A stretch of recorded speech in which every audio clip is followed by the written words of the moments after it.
Good morning, friends. This is Lindsay Law with Youth Rising, a gathering place for families to talk about mental health. And if you like my videos, please hit the subscribe button now. The more subscribers I get, the more I can share this with other families. Today, I'm going to be chatting with my kids about fear, and we're just going to jump right in.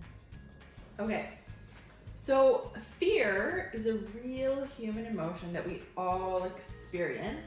And it can be really helpful sometimes, can't it? It was really helpful back in our caveman days. What does fear do for us in our modern day that's super helpful? Into water. Fear keeps us from jumping off a really, really high cliff that could cause us to harm ourselves or even die, right? Maybe the fear of running out into the street. That's a really helpful fear because that keeps us from getting hit by a car, right? And so fear is an important emotion for us. But what happens in our modern day is that our brain creates fears for things that are not life-threatening, things that we maybe don't really need to be afraid of. So what are some things that you guys are afraid of? Like scary movies? Yeah. Right. The dark. Same with me. The dark? Those are things that our brain creates fear around that, aren't really going to hurt us, right? The dark can't hurt you. Yeah.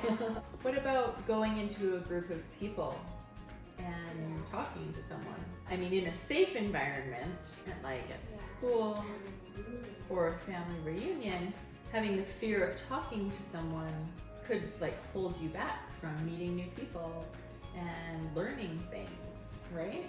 Yeah. So our brains are programmed to do what is familiar and things it knows because then it knows that they're safe. So when we try and do something new or different or change, our brain sends out messages like, oh, this isn't safe, be afraid, right? So could you guys describe what fear feels like in your body? What does fear feel like? Trembling. Or you tense up. Yeah, Kinda like your when muscles you get tense. Oh, what to do with fear when it's not at a helpful time? You're feeling fear about trying something new or meeting a new person or reaching a goal. Those are times where fear is not really helpful, right? Yeah. So the first thing we have to do though is we have to notice it, right? So once we recognize it, then we have that ability to decide whether it's a rational fear or an irrational fear. So that means, does it make sense that I'm afraid of this? Or is this something I don't really need to be afraid of? And then we can question it. Okay? The fear response is coming from our lizard brain to keep us safe, right? But we need to question things that come from our lizard brain because sometimes they're not necessary, right? When you feel afraid of something, does that mean that you shouldn't do it? No. No. We're gonna feel afraid of lots of things that will be a benefit to our lives, right? So can you think of a time you've been afraid to do something, you did it anyway? Jumping off a basin. Jumping off sea Jumping into water from a cliff. That's really scary, isn't it?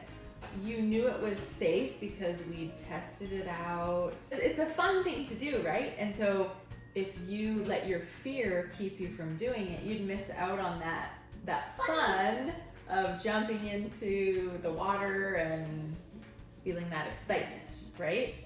So that's a really great example. Can I just share this quote with you? Her name's Samantha Siffring, and she says, "Fear is only a sign that you're doing something different, not something wrong."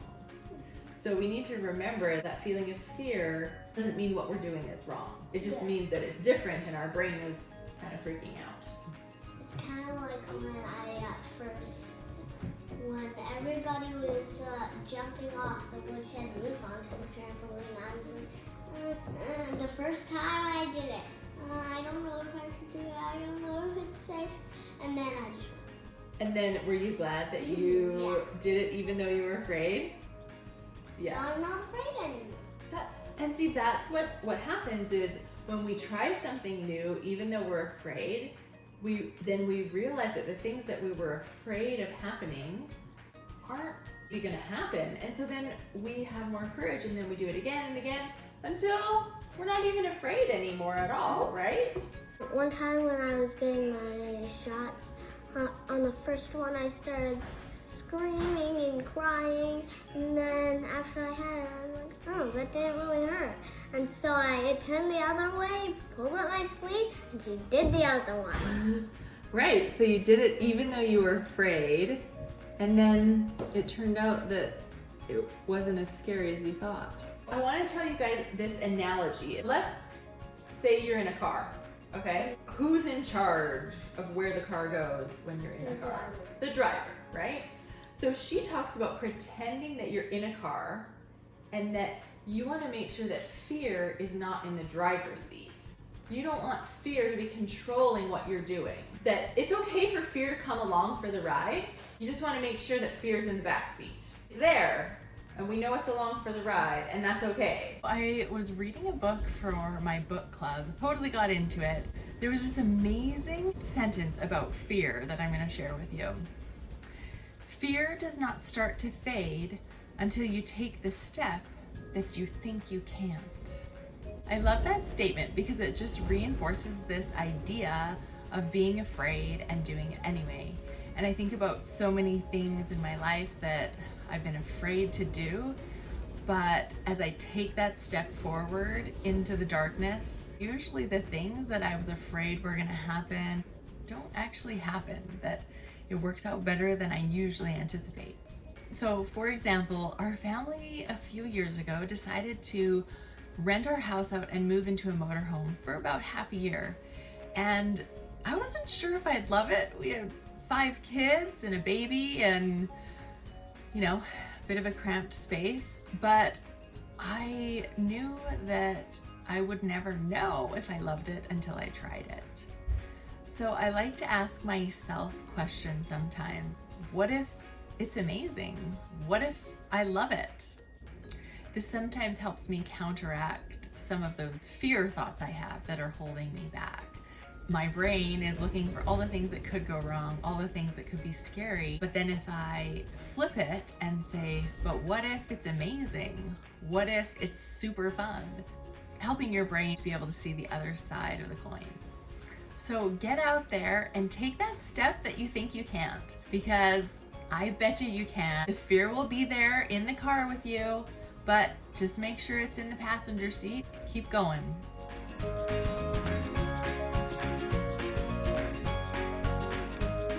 Boom! Oh, I love the video. And there was a dancing Santa.